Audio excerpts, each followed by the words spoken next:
Hi, I'm Sammy Murrian. Welcome back to Movie Reviews from Rehab. I've now watched Hong-Jin Na's The Chaser twice. I wanted to see this movie twice and really absorb it because this is my most requested review that I've ever had on my channel. I did a review of Hong-Jin Na's latest film, The Wailing, several months back and got really great response to that video, and I've had so many people asking me to review The Chaser, to see The Chaser and to review it. For anyone who hasn't seen my review of The Wailing yet, that was and still is my favorite film of 2016 so far. I just fell in love with that movie hard. I've now seen The Chaser twice, and I gotta tell you, I'm a little frustrated. I love the movie. I love the movie. Absolutely love the movie. Here's what frustrates me. I want to know where the remake is. Where is the American remake? This movie came out in 2008. That's 8 years ago. Where is the American remake of The Chaser?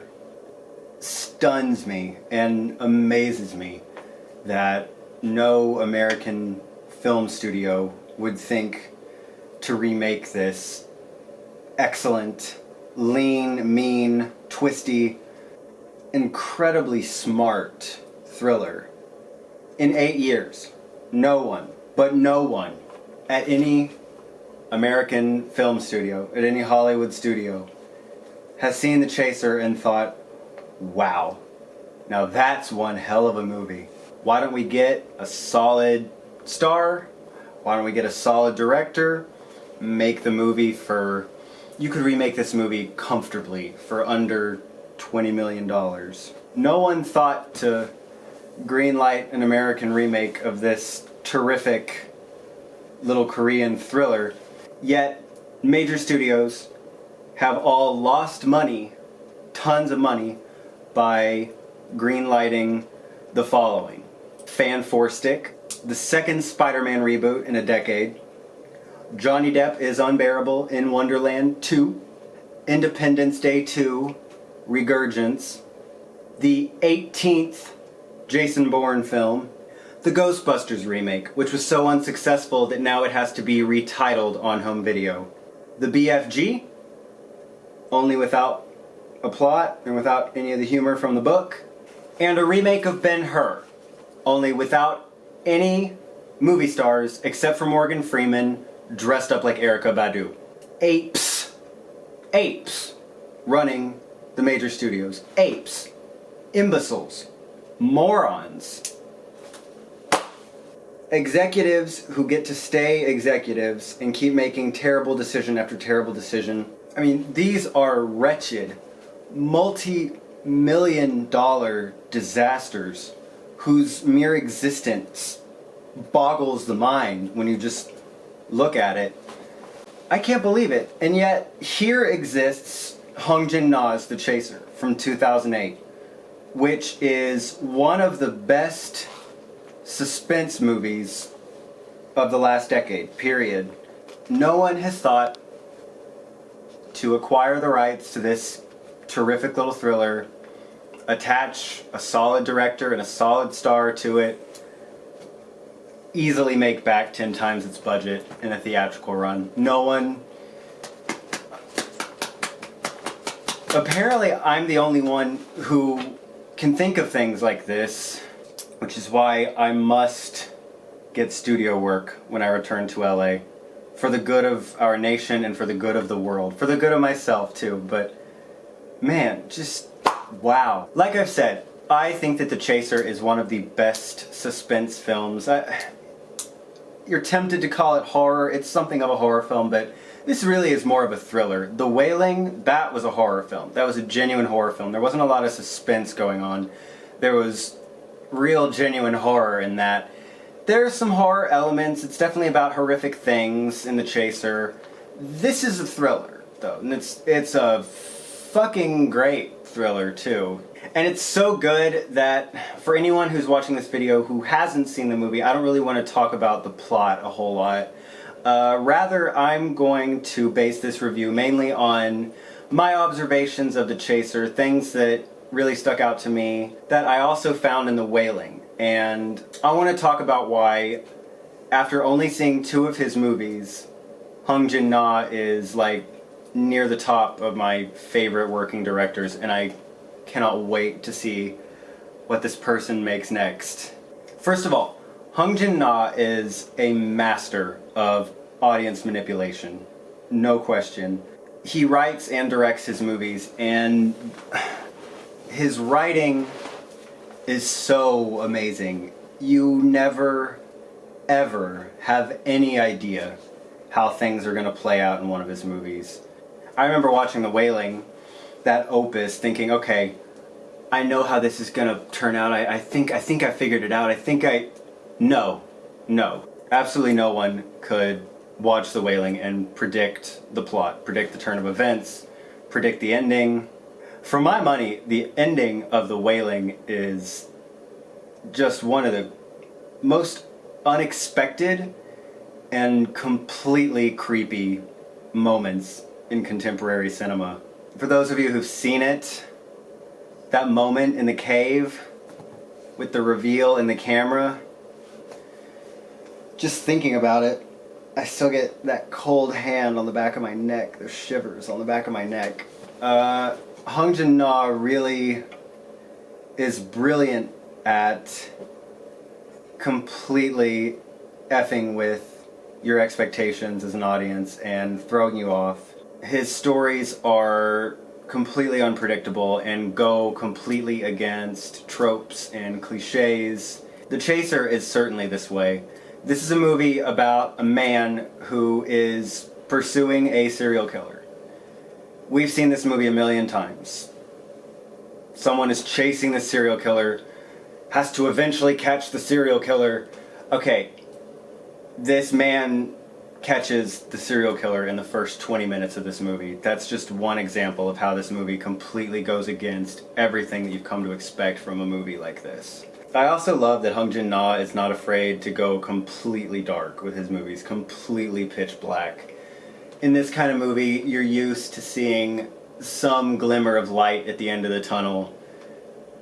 Not so in The Chaser. It wasn't that way in The Wailing. The Wailing ended on a completely pitch black note as well.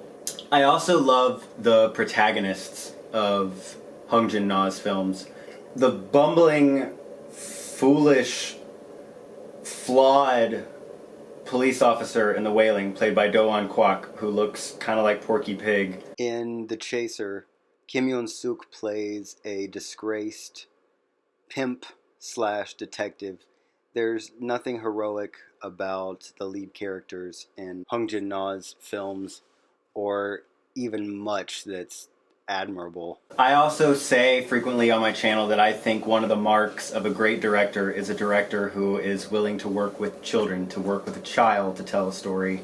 And both of Hong-Jin Na's films that I've seen have a prominent role played by a child. A little girl named Kim Won-hee has made several appearances in my nightmares since watching The Wailing. She played a target of demonic possession in a role that was even more stupefyingly grotesque and hideous than Linda Blair in The Exorcist. In The Chaser, Kim Yoo-jung plays the daughter of a prostitute who's been kidnapped. An astonishingly grounded and believable performance from this little child in a super gritty little role. I think that Hong-Jin Na is a master of the macabre. Based on only seeing 2 of his films, I think that he is a master of telling dark, sick, horrific stories. One thing that I really, really appreciate about him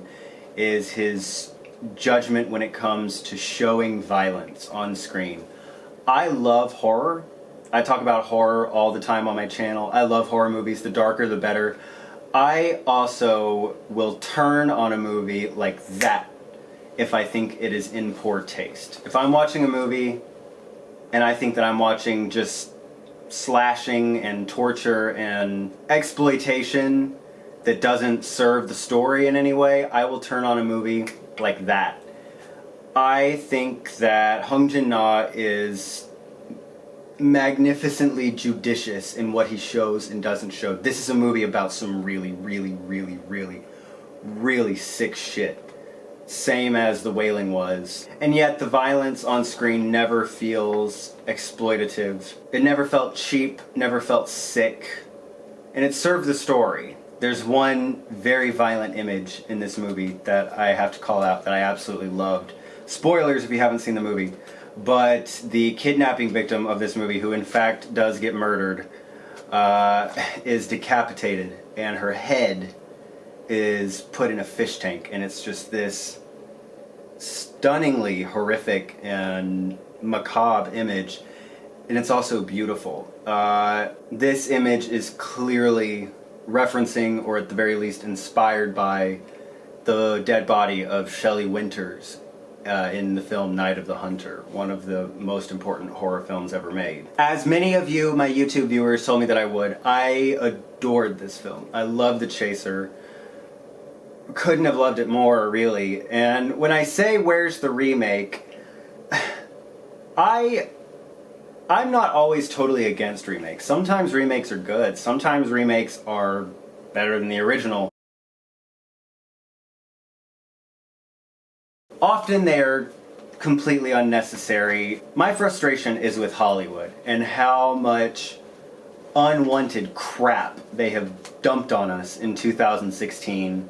And yet no one seemed to think that maybe, just maybe, respectable thinking American audiences might respond really well to an Americanized version of The Chaser. Of course, in an ideal world, The Chaser would just get a super wide release in America and everybody would just see the Korean version and see how amazing it is. It's going to be a long time before that happens. I mean, I barely saw The Wailing. I saw it was playing for about 2 weeks in Los Angeles. And I just barely saw that movie. I get the impression that South Korea is filled with a lot of great cinema that Americans just don't get, or we have to like find on our own. Speaking of which, I've had several people tell me that I really should see Hong-Jin Na's other film. He's made 3, and his other film is called The Yellow Sea. But everyone who tells me that I need to watch The Yellow Sea says you have to see the director's cut of The Yellow Sea. I can't find it anywhere. I need help. If anybody has any suggestions, please tell me. I will, at the drop of a hat, watch The Yellow Sea director's cut and review it on my channel. I would love to see it. I'm obsessed with Hong-Jin Na.